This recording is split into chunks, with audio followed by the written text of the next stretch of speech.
Вечером 28 июля в Канаше должна восстановиться подача воды в микрорайоны БАМ, Западной и в многоквартирные дома по Ибресинскому шоссе. Перебой воды, вызванный аварией, случившейся на трубопроводе. Ремонтная бригада водоканала проводит сварочную работу, после чего последует ряд действий, и уже вечером начнется планомерное заполнение системы водой. Процесс требует аккуратности, дабы избежать гидроудара, отмечает заместитель главы администрации Дмитрий Байгулов. Вот как он прокомментировал случившееся. По факту ситуация следующая. При производстве строительно-монтажных работ произошло повреждение водопровода диаметром 400 чугунного. Сейчас вот вы можете сами наблюдать, работает сегодня пятница, на второй день практически мы уже без воды в этих районах.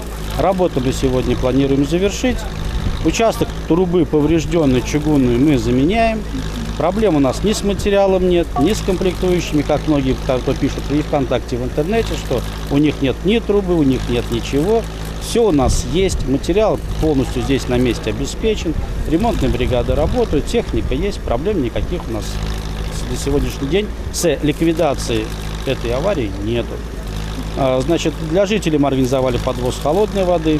4 машины у нас работают в суточном режиме до 10 вечера.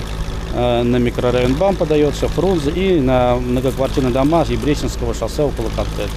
Систему мы к вечеру будем заполнять после того, как работа завершена. Это наши планы на сегодняшний день. И спокойно в ночь мы запустим водопровод на микрорайоны БАМ и Западный. Завтра жители нашего города, этих районов с утра, дай бог, смогут пользоваться холодной водой. Водопровод в полном объеме заработает уже к утру выходного дня. В общей сложности заменили всего-то 5 метров трубопровода. Поврежденный участок трубы отложен в сторону. После завершения ремонтных работ возобновится и строительство объездной дороги. За халатное отношение к своим профессиональным обязанностям дорожная организация понесет ответственность. Ирина Константинова, Виталий Максимов для передачи «Открытая студия».